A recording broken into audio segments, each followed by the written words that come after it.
Hello student, welcome to my channel excellent learn centre. आज का topic है class 10th math, जिसमें हमने एग्जाम के लिए वीवीआई क्वेश्चंस लिए हुए हैं जो कि बहुत ही इंपॉर्टेंट क्वेश्चंस हैं। आप लोग इस क्वेश्चन को अवश्य तैयारी करें। तो वीडियो में लास्ट तक बने रहिएगा, तभी आपको समझ में आएंगे। तो प्रश्न में कह रहा है, जो दिया है उसे हम पढ़ लेते हैं।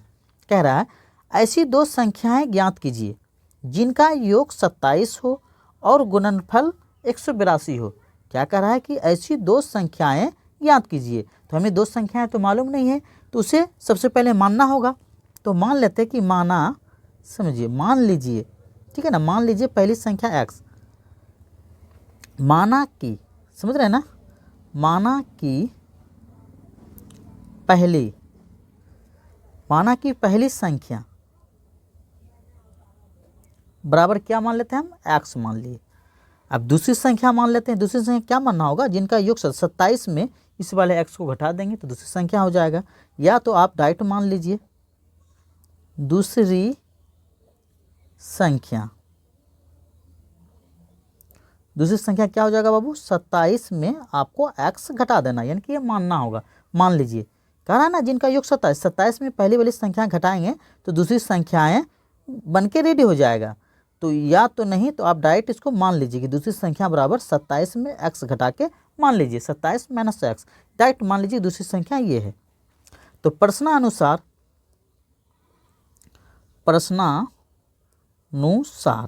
ठीक है ना। आगे जो कह रहा है, क्या कह रहा है ये समझे, जिनका योग 27 हो, ठीक है। आगे कह रहा है कि और गुणनफल 182 हो, मतलब इन दोनों का हमें गुणनफल करना होगा। तो ये x है तो हमने x यहाँ लिख दिया बाबू। गुणनफल करने के लिए इसे ब्रैकेट में लिखना होगा 27 माइनस x को। हमने ये 27 माइनस x को ब्रैकेट में लिख दिए। और कितना दिया हो बाबू गुणनफल, 182 हो, तो हमने यहाँ पे 182 लिख दिए। आगे जो इसमें करना होगा ये ध्यान दें, x से 27 को गुना करेंगे, इसी से इसको गुना करेंगे तो क्या होगा बाबू, 27x होगा। ये चीज़ को हमने लिख दिए। देखिए ये माइनस का चिन्ह है तो माइनस का चिन्ह बाबू, x से x को गुना करोगे तो क्या होगा, x स्क्वायर। अब बराबर में क्या है बाबू मेरा 182, तो हमने इसको लिख दिए। आगे देखें कि द्विघात समीकरण में लाने के लिए हमें x स्क्वायर को सबसे पहले शुरू में लिखना होता है, ठीक है। तो हम क्या करेंगे, इधर वाले जो है पहले में 27x माइनस एक्स स्क्वायर को हम बदल देंगे। बदलने के लिए हमें 0 लगाना होता है, ठीक है ना। तो कैसे बदले, तो द्विघात समीकरण में ये समझें कि x जो मेरा स्क्वायर है, माइनस में जो x स्क्वायर है, इसको अगर इस पार करेंगे, मतलब इसको जो बदलेंगे माइनस में, तो इसे हमें प्लस में लिखना होगा x स्क्वायर, ठीक है ना। और जो ये प्लस में 27x है, इसके आगे कुछ नहीं तो प्लस, इसे हमें माइनस में लिखना होता है, समझ रहे हैं ना। ये बदलने के लिए जब ये बदलेंगे तो मेरा बराबर में शून्य आएगा। ये प्लस में 182, इसको नहीं बदलना हमें। ये जो 182 है ना, ये सेम टू सेम प्लस में लिख दीजिएगा आप लोग 182। बराबर में यहाँ 0 लिखेंगे, क्योंकि 0 डालने के लिए हमने इस तरफ वाले को बदले हैं, चेंज किए हैं। ये माइनस में x स्क्वायर था, इसे मैं प्लस में ले लिए, और जो प्लस में था इसे माइनस में ले लिए 0 लगाने के लिए। सिर्फ इधर वाले को हमने चेंज किए हैं, समझ रहे हैं ना। आपको सिर्फ इधर वाले को ही चेंज करना है, इसको चेंज नहीं करना है। अब ये मेरा द्विघात समीकरण में आ गया है, तो इन्हें हम हल करते हैं। आगे देखिए, आगे हल करने के लिए ये ध्यान दें कि शुरू वाला और इसमें लास्ट में क्या है, 182, इन दोनों को आपस में गुना करना होगा। तो हमने यहाँ पे आपस में गुना कर लेते हैं बाबू। 182 को x स्क्वायर से कर लेते हैं तो 182 x स्क्वायर हो जाएगा ना। जब इन दोनों को आपस में गुना करेंगे तो ये हो जाएगा। एक बात ध्यान दें, 182 कौन सा पहाड़ा में आएगा बाबू, तो आपको पहाड़ा के निकालने के तरीका से यहाँ पर समझें कि आप पहले 182 का अभाज्य गुणनखंड विधि से निकालें। देखिए हमने खिलाएंगे 2 से, तो 2 9 18, 1 आएगा, फिर ये खाएगा 7 से, 13 7 91। देखिए 7 दूना 14, 14 गुना 13 करेंगे तो मेरा 182 पूर जाएगा। तो मेरा यही पहाड़ा में आएगा बाबू, 14 का पहाड़ा में आएगा 13 बार में। 14 को जब हम 13 से गुना करेंगे तो मेरा 182 आ जाएगा। या तो 13 से हम 14 को गुना करेंगे तो फिर भी 182 होगा ना। तो हमें ये पुराना है क्या बीच में, ये माइनस में 27x, ये समझ रहे हैं ना यहाँ पे। तो ये दोनों में अगर हम माइनस डालेंगे बाबू, समझ रहे हैं ना, तो दोनों में ये दोनों जुड़ जाएगा, लेकिन चिन्ह माइनस का रह जाएगा। और 14 13 क्या हो जाएगा बाबू, 27, ये तो जुड़ गया। यहाँ पे x लगा देते हैं, यहाँ भी x, तो यहाँ भी x हो जाएगा।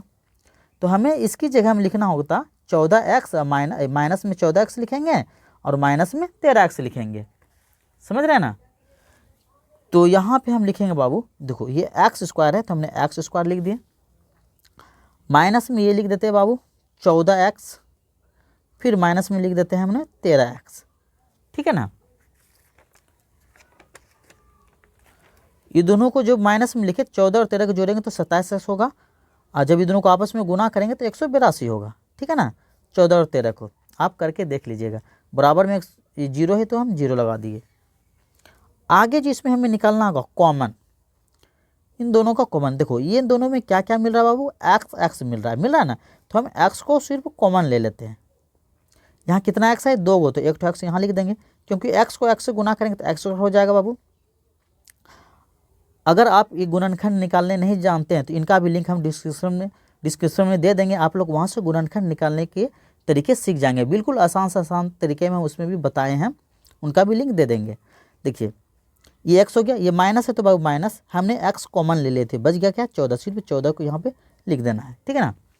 यही चीज़ को ब्रैकेट में थोड़ा जगह रख के x माइनस 14 को सेम टू सेम इधर उतार दीजिएगा, थोड़ा सा जगह छोड़ के, ठीक है ना। हमने उतार दिया x माइनस 14, ये जो यहाँ बीच में क्या है माइनस का चिन्ह, तो हमने माइनस का ले लिए, ये वाला 13 है सेम टू सेम यहाँ उतार दीजिएगा, क्योंकि 13 को x से गुना करेंगे 13x होगा, माइनस में माइनस गुना माइनस प्लस हो जाएगा, 13 14 जब गुना करेंगे तो 182 होगा, यहाँ पे हम 0 लगा दिए, ठीक है।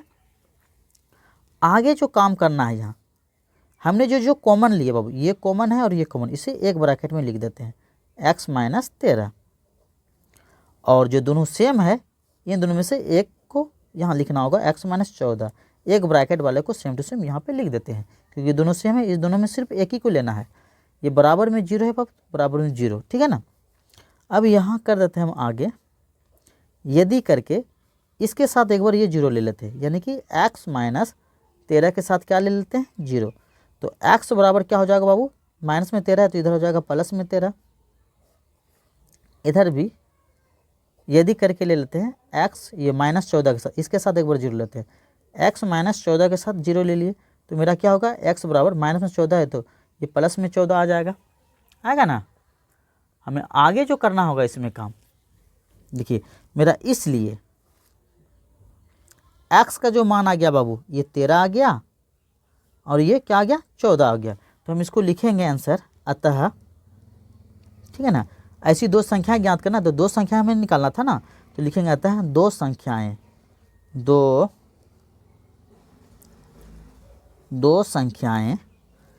13 और 14 है, ये हो गया, ये मेरा आंसर निकल के रेडी हो गया। या नहीं तो आप ऐसा भी लिख सकते हैं, दो संख्याएं 13 14, या तो 14 और 13 ऐसा भी आप लिख सकते हैं, या तो पहले 14 लिख दें या बाद में 13, इसमें भी कोई दिक्कत नहीं होगा। तो हमें उम्मीद है कि ये वीडियो आप लोग को पसंद आए होंगे, देखने में भी आप लोग समझ गए होंगे। अगर ये बताने का तरीका मेरा पसंद आया हो तो आप लोग हमारे YouTube परिवार से जुड़ जाएं और क्लास 10th की पढ़ाई को और भी पक्की मजबूत करें। धन्यवाद।